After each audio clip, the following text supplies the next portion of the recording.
Hey everybody, welcome to Go Live with Glow. Tonight we're gonna have our special guest. His name is Jevon Johnson, comedian, father, son, MSU alumni. He'll be joining us tonight, having a brief little conversation, catching up on what he's doing in the comedy circuit. He hosts a show called Quarantine Culture Check, which I am the reigning champion for. I've won every episode that I've been on, each one he's done. Yes, I cannot wait for him to do the next episode so I can win again. So I'm gonna have him join us right now. Hold on a second, he's in the room.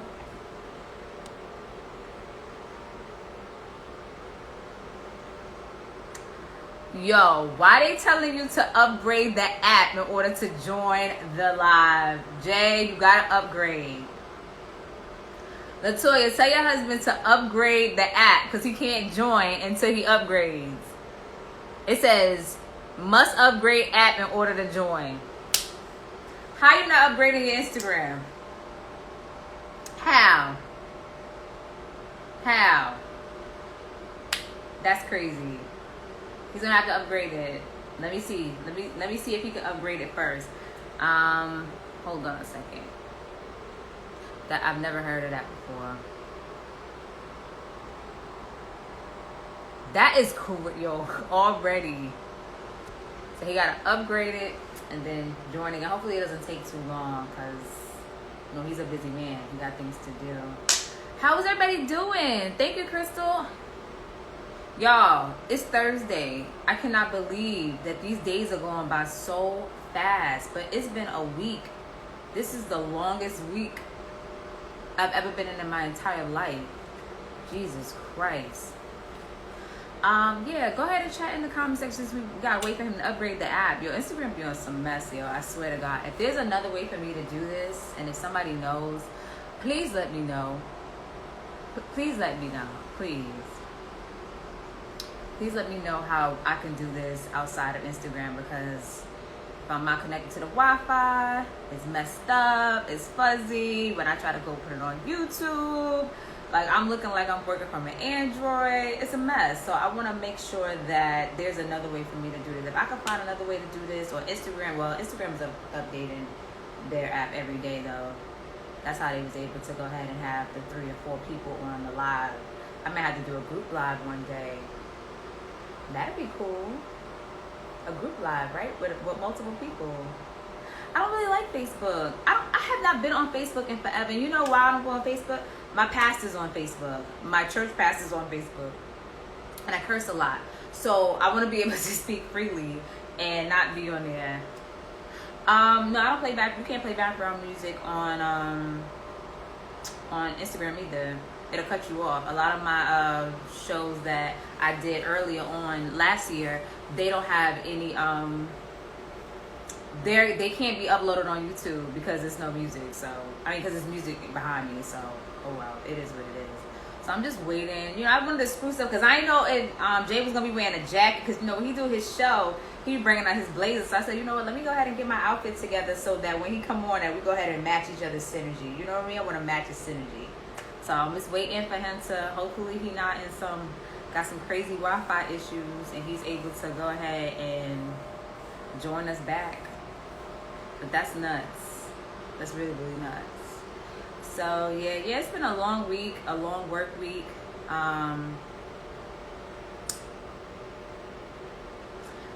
Okay, Zoom.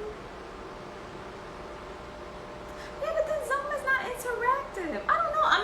I'm in a tough spot here. You know what I mean? It's like, okay, I can do it on Zoom, but then there'll be no interaction there. I know he was having Wi-Fi issues. He's out there in COVID Atlanta. He should have Wi-Fi issues. Here we go.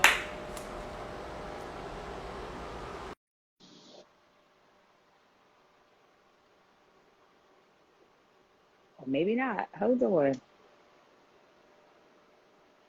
He sent me the request. Let me see. Maybe if I send him the request. Instagram is not loyal. I don't get it.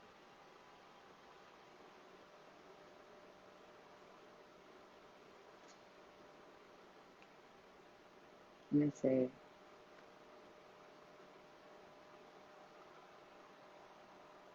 I'm sending him the request. He's sending me the request. We are having Teddy Riley, Babyface technical difficulties right now. This is so funny, being as though this is happening to me and him right now. So I guess I'm Babyface. I want to be Babyface. Maybe I should light the candles behind me. If I knew how to play the guitar, I'd bring it out right now. I would definitely bring out the guitar for you guys. It says I'm able to join. Let me see if it once again.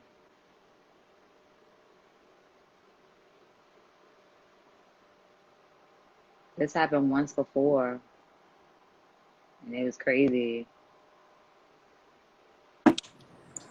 Are we here? Hello? Yo, can you hear me?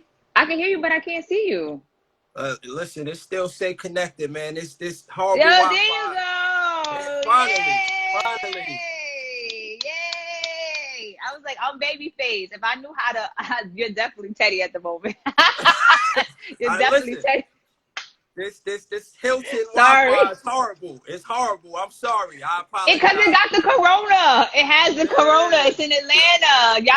Listen, Atlanta has COVID. The whole ATL area has COVID. Even the Nah, hotel. no, they don't. No, they don't. They got the antidote out here. That's how they act. Like, they got the cure and we don't know about it. That's how they act out here, man. Yeah, I know. You've been heading that way since the pandemic kind of cleared up. I'm like, he going to Atlanta for what? Listen, man. I gotta get this money. Bills gotta be paid. Ideally, I'm gonna tell you, if I didn't have to, I wouldn't come out here. I'm being honest, man. But I got a wife and kids, man. So I gotta do what I gotta do. You know what I'm saying? Definitely introduce yourself, because I was definitely having jokes before you was able to join. But introduce yourself to the audience. And I'm gonna say this, just a quick backstory, right? When Simone was on my show, right, I spelled her name Simone, and she quickly checked me and told me in all caps Samone. Simone. So okay, cool. So before I could get on, though, I can hear you. I wasn't on here. You said Jevon Johnson. My name is Jevon Johnson. But no, because your wife always say Jay, so I'm like, maybe that's like Javon. Listen, we from the hood. Anybody who name start with J, my name could be Jamal. Because I was like, I just felt in my spirit like Javon just seemed too typical. It just seemed like you gotta stress it. You know what I mean? Like, and black people, you gotta stress it. Like my middle name is Latrice, not Latrice, and my mother will let you know it's the A. Come on now, it's La. You gotta go down. I'll be like, yo, that's ghetto. Why can't it just be Latrice? So I was like, maybe he got a Javon instead of a Javon. So let me just go ahead and say it. So I was like, you know what? We're just gonna keep it as Jay, because I don't want to screw up his name. Like, I don't want to chop and screw his name up like that. All right, no worries. You get a pass. You family. So tell us about yourself and where you from, because I know you're not from Harlem. Nope. But you live here with us now, so you stuck with us. I just sleep there, man. Brooklyn, born and raised, man. No shade to Harlem. I love Harlem, but yeah, I'm from Brooklyn, Crown Heights, Brooklyn. You know what I mean? Went to Boys and Girls High School, and proud graduate of the Morgan State University, man. Come on, Ben. Come on, you gotta really rap, because we got some alumni in the audience. We got some alumni. What was your experience like when you went to Morgan? Because I know we had two totally different experiences. So I know y'all probably, what you was at, Northwood hanging out? It's crazy. When I went to Morgan, man, it kind of was a culture shock, because I've traveled. I come from a good family. I've taken trips out of town and all that, but to be in Baltimore and just see the difference of how they live, how they talk. When I went out there, the girls had the hairstyles like Baps and shit like that. Like, you telling your age? Yeah, well, listen, I ain't ashamed. Listen, I'm in my 40s. It's all good. So, and the way they talk, man, like, I used to go to the Refac and I want a hero. I'm like, yo, let me get a hero. They like, you mean a sub? I'm like, no, I mean a hero. What you mean a sub? Yeah. So it was like a crazy culture shock for me, but it was dope because I've always liked seeing how other people live. And being a cat from Brooklyn, Baltimore kind of gave me a wake-up call really quick. Because when we from New York, you kind of think like, yo, I'm good everywhere. I'm from New York, man. my freshman year in Baltimore, keep it tall, I got stuck up by gunpoint. My freshman year, walking to 7-Eleven at 2 in the morning. Thinking, you know, walking down yeah, Cold Spring Lane. Was you yeah. by yourself? Nah, yo, it was 4 of us and 2 dudes robbed 4 of us, man. And you know, and listen, I'm from Brooklyn. I already know when you stick somebody up, you might flash the gun or whatever, show them. They cock the gun back, like, listen, act up, and this could turn into a homicide real Oh my quick, God, man. it's definitely gonna be a funeral. Freshman Yeah, year, Jesus Christ. We don't need no yeah. slow singing and flowers And bringing flower peace. bringing. Oh, that's, Word. yo, everybody has like a horror story experience. Like, I think my homegirl was like, didn't you get robbed in Northwood? I was like, absolutely not. I never walked anywhere dark. I don't play Right. those type of games. I'm from uptown. I'm never walking through. I mean, I had to walk through Northwood a couple of times when I was getting off the bus to get back to Blount, but I never in my life walked through there by myself ever. Like, I You thank God smart. every day that I never got robbed. And I used to work like on Baltimore Street and get off of work at 2 a.m. I used to work on Baltimore Street and get off and work at 2 a.m. And me and my home, yes. Talking about Baltimore Street, ain't that where the strip clubs is? Yes, I used to work at the Hustler Club. I used to work at the Hustlers Club, right? So we was next door to Norma G's, and we was next door to the 12 o'clock club, right? So we was right in between. So at night, the security only made sure they walked out with the strippers. I mean, I guess the girls in the store, we was like collateral, like if y'all get got, y'all get got. So me and my homegirl would have to make sure we worked the same shift. Then we would be getting on a 3 bus at like 2:30 in the morning, getting back to Morgan View at 3 a.m. And I used to be like, yo, my mother would be so ashamed if she knew I was living foul like this out here in Baltimore. I had some of the like the craziest learning experiences in Baltimore. And then I started to socialize with the locals, and I knew right then it was time for me to come back to New York. Like, definitely time to come back to New York. What was your major at Morgan? Well, I started off as a political science major because I wanted to be a lawyer, right? And Morgan State didn't have no pre-law program or whatever, but my advisor told me like political science is a good major to go into if you want to study law. So I said, okay, I'll do political science. But when I got to Morgan, like 3 of my classes in political science didn't have professors. They, you know, on some, you know, not to kick dirt on our black colleges because I love them, but that was some real nigga shit. I'm just gonna say that the classes they had no professors. I'm like, come on, this is bullshit. Right.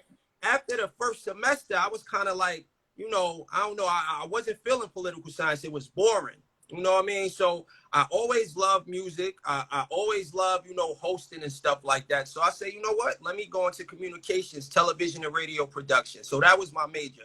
Television and radio production when I was at Morgan. So, when you got out of college, what career field did you go into? It's so funny. I was just telling my man this story yesterday, man, how I was the first person in my family to go to college, right? So I didn't have anyone to teach me how to navigate the college experience. And I never knew how important internships were. I was like, you sound like me. Yeah, like I fucked up. Word. People would be like, yo, you're not doing no internship. I'm like, why the fuck I'm gonna work for free? That's stupid. I need bread. I need bread to get back to school the next year. Why would I do that? Not knowing that's how you network and get experience and all that, man. My man Aaron that went to Morgan with us tell her about the final exam. So I'm gonna digress real quick. Is that his year of his birth behind his name? Yeah, for sure. Yeah. Listen, you know, I told you the 40+ club. It's all good. We not ashamed. You know what I mean? I think we keeping it together pretty well. We look better than some of the cats in their You absolutely right. You guys are absolutely looking very dapper these days. I will admit, I got a lot of 40+ friends, and they looking really good out here. He said, yeah, 42. Okay, Aaron, I see you. 42. I see you. Got all our teeth and all that. We good, man. You know, still can smile right and all that. But he kind of was part of the reason why I graduated, because he gave everybody the communications final exam. Everybody. And you mean an exit exam? The exit exam. Yeah, exactly. You mean an exit exam that I think every senior took and we all got the answers? I don't think anybody ever studied for that. We all passed. We all look at me looking like we all passed. Of course. I still have the answers. Look at my homegirl. She's laughing in the comments because we had the answers, and I had the answers so we could get out. Listen, I barely graduated from Morgan. Like I graduated with the skin of my teeth. Literally almost didn't make it. I was a business major. I don't know why I took business. I don't know why. I don't like math. It's nothing but math, accounting, finance, INSS. Like, oh God, the shit was crazy. But business, real quick, business is a great major. I always say this because damn near everything you do is business. Any career field you want to go into is business. So you that's a could good go. major. I could have been a telecom major without the getting the business classes, because telecom was basically business without math. Right. I could have been graduated from school. I could have graduated a year and a half early because my ass was suffering. I'm like, yo, I'm not gonna make it. Like, I'm not gonna make it. Like, every day I was like, I'm not gonna make it. I don't even know how I even got through some of those finance classes. I don't know how to do anything. I don't even remember. I don't even remember. So you was telling me like what you did after mortgage. So what did you do after mortgage? Oh yeah, that's what I was saying. So you're first generation grad. And being that I didn't intern or anything, man. Long story short, the year before, I want to say the year before my senior year at Morgan, I went to a family reunion. And, like I said, I'm always the one in the family that they volunteer me to do speeches, to talk at everybody's funeral. I'm that guy. Always been that guy from a kid. So I did like the greeting at our family reunion one year. My cousin that was there, he's the older cat. He was a programming director at WHUR, Howard's radio station in DC. Okay. So after I spoke, he said, yo, I was really impressed, man. I know you go to school for TV and radio. He said, I got to connect at Radio 1. Back then it was Radio 1, which is now TV 1. He said, damn. Yeah. He said, listen, I got to connect at Radio 1, man. When you graduate, you got a job waiting for you, man. So not knowing that in life, you got to have a plan A, B, C, and D, especially when your family promises you shit. So I was feeling myself. I'm like, yeah, y'all doing internship? No, I'm going to be working for Radio 1, Kathy Hughes. Kathy Hughes, who owns TV 1 now and owned Radio 1 then, he gave me her personal number. I called her and we talked. She said, yeah, I got you. When you graduate, you got a job here. And I was like, wow, that was easy. So I would say like a few months before I graduate, my cousin calls me. He says, listen, man, that job I promised you, it fell through, man. I'm like, what you talking about? I said, I've been on the phone with Miss Hughes. I'm good. Nah, man. He said, listen, I can't get into it too much. I can't do that because me and Kathy, our relationship, we had a falling out. You know what I mean? So I don't want anything to do with her. So you can't have that job. I'm like, what are you talking about? Like, you are triggering me. Yeah. I'm like, bro, what's something you and her have to do with me and my job? He said, yeah, I told her already you not taking the job. What? Oh, like, how you gonna do that? So here I am. I graduate, you know what I'm saying? And it was hard for me to graduate too, man, because I went through a lot of stuff. I had to take 21 credits my last semester to graduate, but that's another story. Yeah. So I graduate. I don't have a job lined up because I didn't intern. You know what I'm saying? I don't know what I'm gonna do. A friend of mine, one of my best friends, Steve, that was my roommate, he was working at this school in Baltimore doing like IEPs and shit like that. And he said, yo, we got a teacher that's going out on maternity leave. They need a teacher. You could come in, you don't got to have your master's yet. You could come teach. It's special ed, but it's a job. I took that job, the craziest job I ever had in my life. Baltimore kids, Baltimore is wild. And it's still wild. Yo, crazy. Listen, I started out coming to work with blazers and slacks on. Like 2 weeks in, I was coming to work with like sweatsuits on because I was chasing kids out the door, breaking up fights, taking scissors away, getting batteries thrown at me, all types of shit. So I did that for a while until I moved back to New York. And once again, not having experience in the field I wanted to be in, TV and radio, I just had to find my way and work at different jobs. I ended up doing a lot of work at colleges and financial aid and shit like that. So that's what I did when I came home. And you met my beautiful sister, your wife, at Morgan. You met her there. Yes. And what year was you in when you met my sister? That's my sister right there. I'm the other Lexum sister. Yes, I'm the other sister. You are. It's funny. You even starting to look like them. It's crazy. I always wish I had sisters. So when I see them together, I be like, y'all crop me in y'all pictures. I feel like I'm left out. I got nothing but brothers. I said, crop me in. I said, I wish I had a sister. I got nothing but brothers. I got brothers on both sides. Not a sister in sight. It's just boys, just a whole bunch of boys. I'm the only girl. So I'll be like, crop me in. So you met my sister there, right? And so how long have you been married?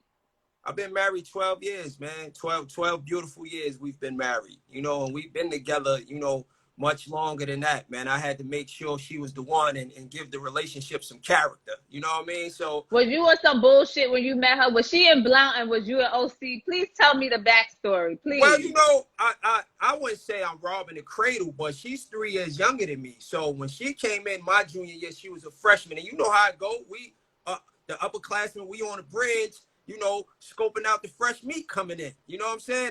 She was from New York. She was from New York. And I could tell. I still remember to this day what she had on. She had on some red polo flip-flops, right? Oh. She had on some denim, like poom-poom shorts almost. They wasn't. You a lie. My sister ain't have no poom-poom shorts like that. That's what I said. They wasn't poom-poom shorts, but some little nice jean shorts. They was fitting right, you know, and she had on a red top, and she was beautiful. You know what I'm saying? Like, she had a doobie. She had a doobie wrap. You know that. She had a doobie looking real New York. I said, that's my future wife right there. That's my future wife. Oh my God. Yo, it's so funny because I met Gray's father at Morgan too.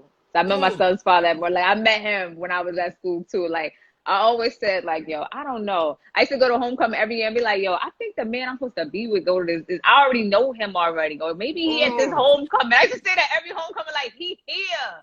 I know he here. I just don't know where. I don't know where he at. Here we are. Here we are. So, moving into the comedy. Yes. How did we get here? How did you start doing that?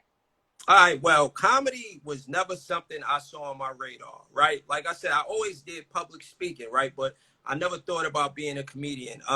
Music is my first love, you know. Okay. I used to sing when I was younger, you know, until puberty hit. Then that dream went out the window because my voice changed. I could have sworn you was a rapper because I was definitely going to ask you to spit a hot 16. I'm like, oh, spit something right quick. No, I do. Listen, that's what I used to rap, and I still can rap. But I ain't going to rap on here right now, you know, but I can rap. I get busy. Matter of fact, you could go to my page, my little TikTok I just did about.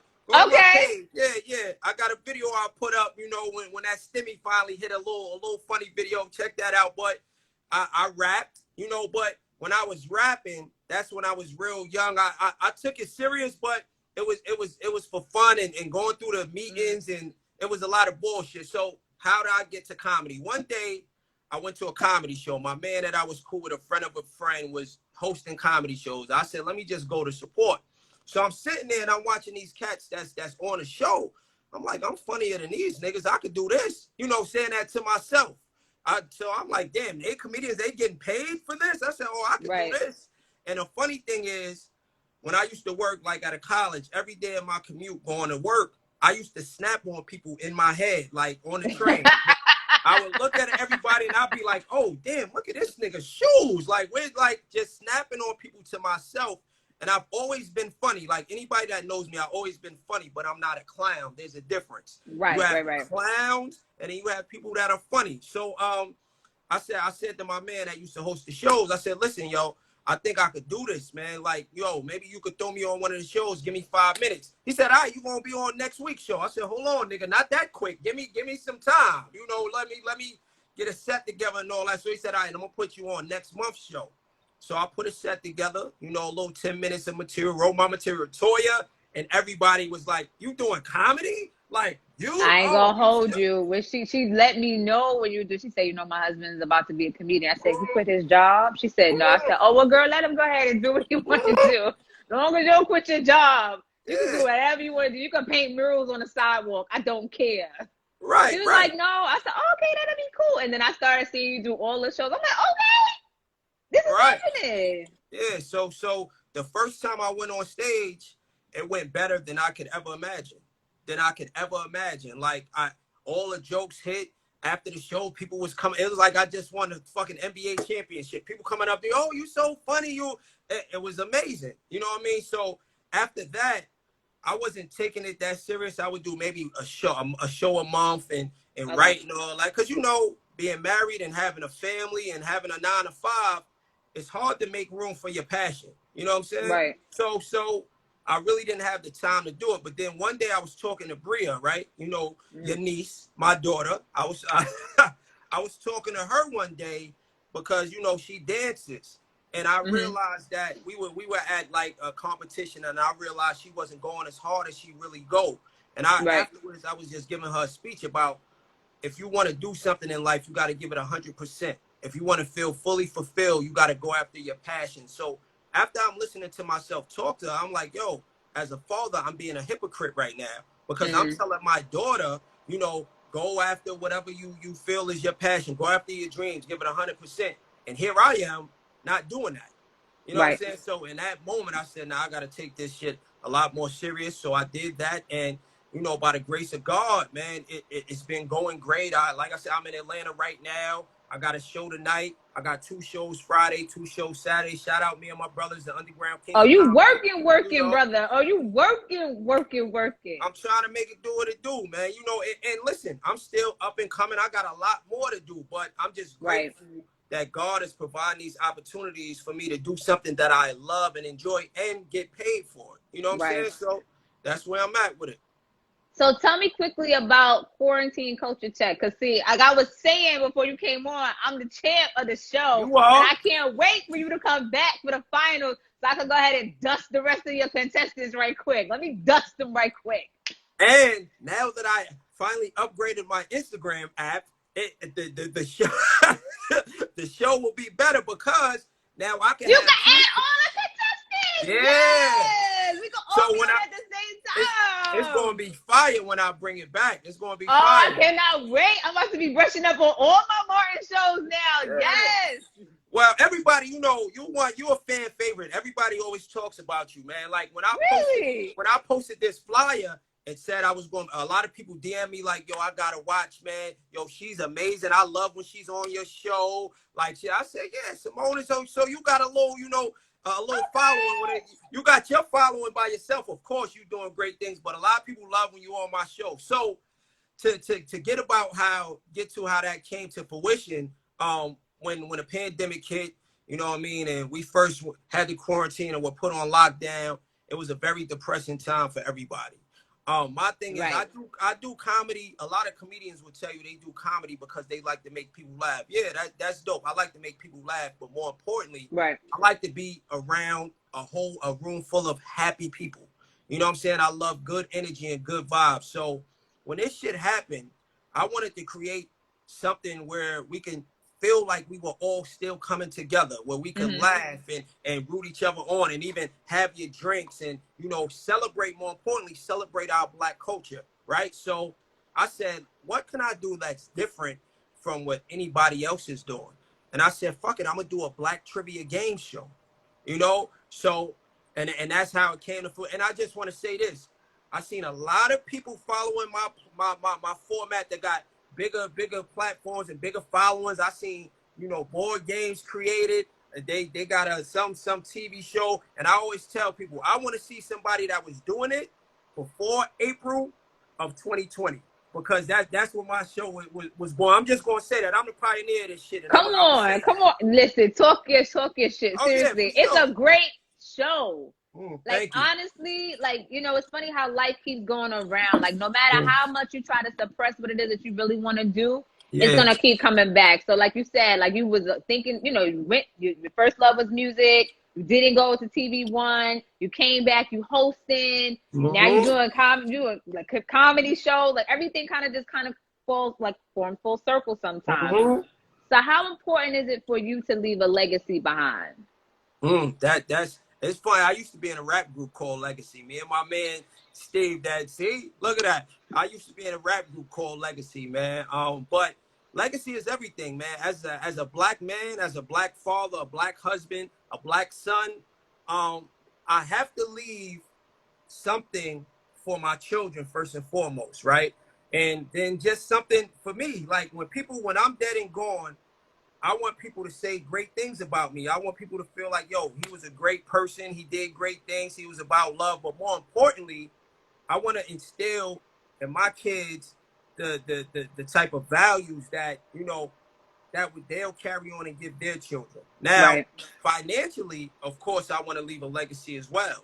that's why it's important that, you know, I just started getting into the stock market. You know what I mean? So I want to make sure My shit is down right now. yeah, no. Well, listen, March, and I just learned this today from my man that's put me on to a lot of shit.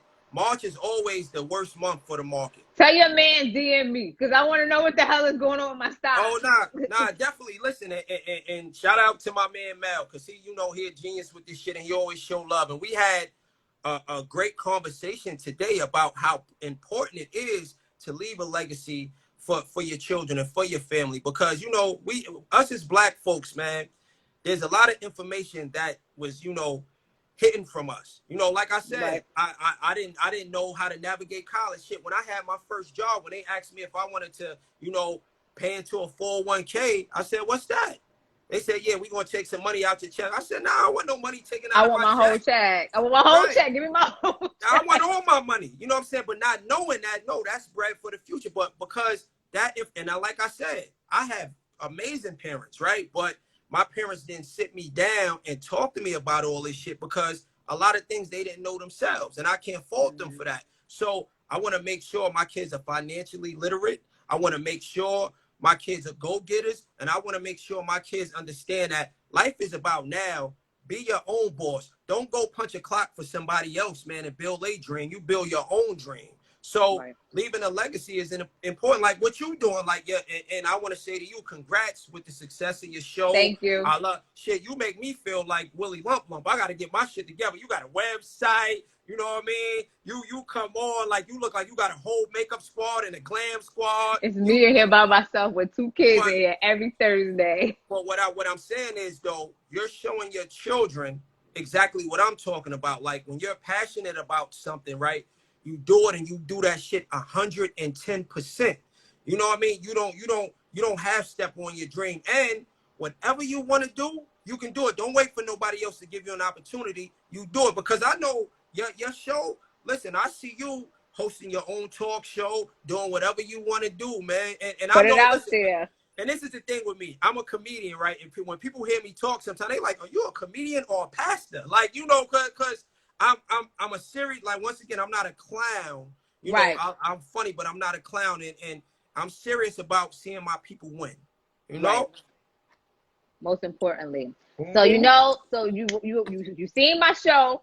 You know what I'm about to ask next. Right. Before I let you go, I need you to leave a gem for the audience. Because, see, we got to make sure you get to your show on time so you can feel the energy in the room. So you go ahead and make them laugh. So leave a gem for the audience before you go. Well, I always tell people this, man. One thing that I live by is live life abundantly.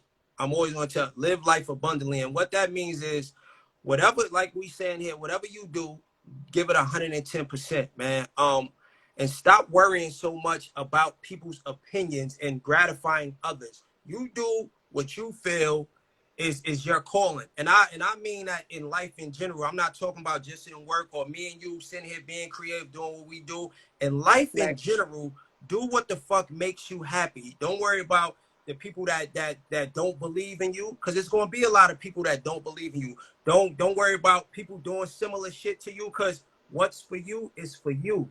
You know, and always be observant of your circle. You know what I'm saying? Because sometimes a lot of people that you think are for you, they the biggest motherfuckers rooting against you. So you got to watch your circle. My pops always used to say, to be aware is to be alive. That's something else I live by. To be aware is to be alive. I'm telling you.